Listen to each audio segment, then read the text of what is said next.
Сайн бацхан уу, энэ өдрийн мэндийг хүргэе. Сарнаа бүгдийн төвхтэн байгуулалтын аяны нэг хүн нэг тоос хандив аян маань амжилттай үргэлжилсэн байна. За ингээд өмгөөлөгчдийн холбоон дээр одоо аялсан 24 номын айрцаг одоо бид тоолох бэлэн болоод байна. Нийтдээ хэдэн төгрөг цугсныг харцгаая. Ирдэг хорвоо гэрэлтэй бас харахыг бид хүсэнэ.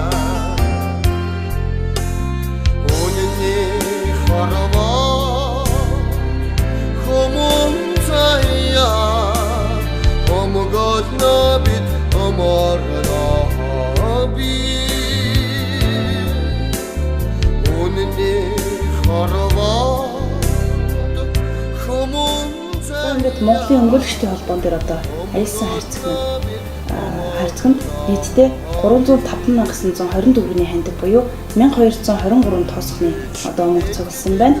За мөн одоо өмгөөлөгчдийн холбооны ажилчид маань бидний одоо нэг хүн нэг тоос гэсэн одоо албан ёсны дансанд бас дансаар хандив өргөсөн байгаа.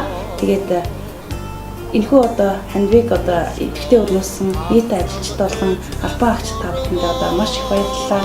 За нэг хүн нэг тоос гайнд Монголын өмгөөлөгчдийн холбоо нэг сарын гаруй хугацаанд энэ хайрцаг аяллаа. Тэгээд Монголын өмгөөлөгчдийн холбооны гишүүн хуульч өмгөөлөгч нар тодорхой хэмжээний нэг тухайн хэмжээ аянд бол нэгдсэн гэж үзэж байгаа. Тэгээд ер нь төрийн бас байгууллагч бай, хувь хүнч бай, энэ нийгмийн эмзэг үйлдэл тусмаа хүүхдийн хууль ёсны эрх ашигын төлөө нийгэмд хийж бий болгох гэж байгаа зүйлийн төлөө бол Монголын иргэд бас нэгдэж энэ аянд бас нэгдээсэй гэж би өмгөөлөгчдийн холбооны гишүүн хуульч өмгөөлөгчийн хувьд бол хүсэж байна.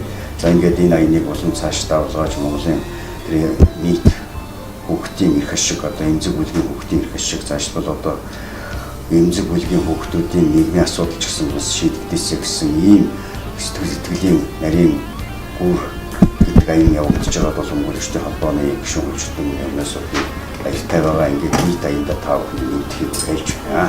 Нэг хүн нэг тоос аян нэгцгээ. Сарнай чи